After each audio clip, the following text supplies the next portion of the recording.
Hey! So I've been texting you on and off throughout the day, but I still wanted to do my video log, and there were a couple of things that I didn't say in the text, mainly because I wanted to do it here, and I wanted to show you. I went to the bookstore, and look what I got. I don't know. Can you see that? Let me bring the thing up. Okay.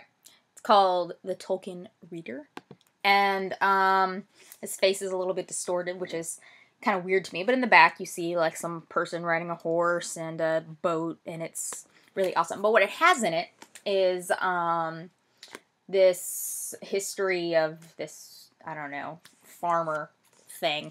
Farmer Giles of Ham or something. I haven't heard of that. It's got The Adventures of Tom Bombadil, which I thought that you might enjoy hearing because, you know, I know how you love that part, if I recall correctly.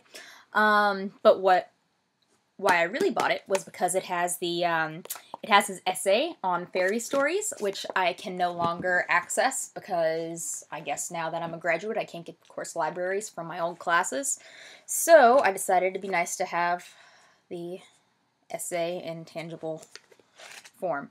So I'm super excited, and I'll probably go on like highlighting crap just because I can. And yeah, I don't know if it'll really help me at all for any purposes, but it makes me very happy because this man is a freaking genius. I love him to pieces. I want to go for a walk in the forest, and he can tell me about trees and the little elves that live in them. And you know what? I'll listen.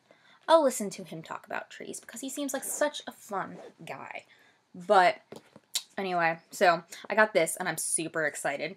Also, I saw the crazy weird Horcrux thingy that I sent you a picture of. I know it's not supposed to be a Horcrux finder, but that's what it reminded me of, and I thought it was kind of hilarious, so I decided to send that to you. So, anyway, so you're coming out of your shell, and I am very, very proud of you for that. You're admitting things to the World Wide Web that it took you a while to admit to, I don't know, real people. Anyway, so see, I think that's some sort of proof that you do have feelings. Like, I know. But, anyway. And stop saying you're not pretty, because that's ridiculous. Also, oh yeah, about Professor Williamson. It's really not that hard. Look, watch. See, I do this kind of thing when I am ringing stuff up. And bring it up. Hey, how have you been? And then you wait for him to say, you know, whatever. You just say, how have you been? And you act like, you know, totally confident that he remembers you. Because if he doesn't, then he's got something seriously wrong with him because it was just last semester. And it wasn't like a giant class. It was a seminar thing. So he's got an issue if he doesn't remember you. And if that's the case, then you're not the one who should be embarrassed. So, anyway. Else he did tell you about the issue, and then you should feel bad for being so insensitive. But, anyway. So, anyway, I think a couple of vlogs ago I told you about my fountain pen, and I am loving it because I started writing some, like, thank you notes and stuff for some of the graduation things that I got. And, yeah, I think it makes my handwriting look like that of a genius. Or a 2-year-old, but I choose to go with genius, with maybe the innocence and purity of heart of a 2-year-old, and the stellar imagination of such. But anyway, so that's that.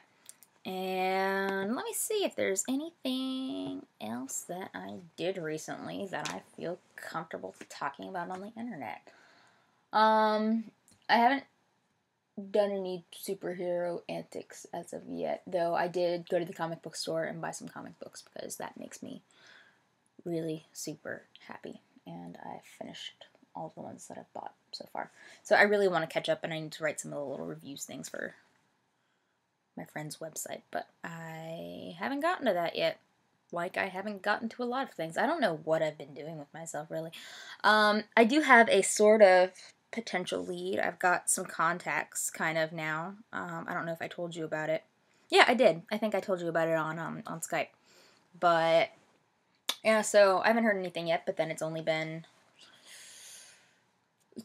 2 days, so it's not surprising. I'm not too upset. And oh my gosh, guess what? Remember how you were upset about how you broke my mug? Like before, like it was like the day before I left. Well, can't believe I didn't tell you this earlier. It was just brought to my attention because the mug's actually sitting right over there. When we opened the back door to start unloading all of my stuff, the bag of my mugs fell out and crashed to the ground, and a lot of them broke. But because I have sentimental attachment to most of those mugs, I went ahead and kept them. So, like, my wicked mug, my handle's broken, and I suppose I could use it, but I don't know, it's kind of, coffee mugs aren't the same without their handles, but I'm going to keep it anyway because, you know, it's the best musical ever. Speaking of which, I do have, well, I don't know if it's the best musical ever, but speaking of that, I do have some people who might want to go see Wicked with me when it comes into town, some of my old friends. I don't know when it comes into town that I really need to check out. I also decided that I need to go to a Jimmy Buffett concert because I think he's like 65, but however old he gets, he still sounds the same, and he's amazing. And I just, as a parrot head, I need to go to one. But, yeah. And I also, yeah, my Yellowstone mug broke, but I figure I'll glue it together and use it as like a souvenir thing, because I really like the little howling wolf on it. And with all of my other storage stuff, I think it's stuck under my bed somewhere. But it should be safe. I think it's good. Oh, you know how much I love books, and as does, I think, everyone who knows me. And I did something that I feel like I need to confess today. I was sorting through some books that I don't really need or use anymore, and I like to keep most of them, but some of the really young ones, I was sorting through some of them for my grandma to donate, because she's got this place that she donates it to, and other ones that I can donate to my own place of choosing. And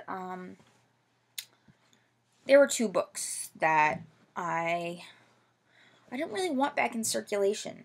One of them was The Evil One that I had to read for my Irish Lit class last semester. It was just such a disgusting book, and the person who wrote it needs to be checked out, and it's just, no. And the other one was that specific evil book, and it's about like killing God and stuff, and it's ridiculous, and I don't want to read it. And so I'm pretty much against like most forms of like censorship and stuff like that. So it's like, of course I'm not going to burn a book. I can't do that. That's just like absolutely horrible. That makes me want to cry. But I don't want to put those books back either, and I don't want them in my house because they just give me nightmares when I look at them, especially the Irish one. It makes me cringe, and I feel like I have to wash my hands after I touch it because it's dirty and scary, and I don't like it. So I put them in the garbage can, and so the world will be rid of at least one copy of 2 books that I really, really don't like. And it was like a numbing sensation as I dropped it, and I still need to, I don't know, I need to come to terms with this. It's something that I'm working on. But anyway, so I guess that's some of the big events. Some of them, most of the things I've already kind of talked to you about. And yeah. So I guess I will talk to you later. That was anticlimactic. I need to, whatever.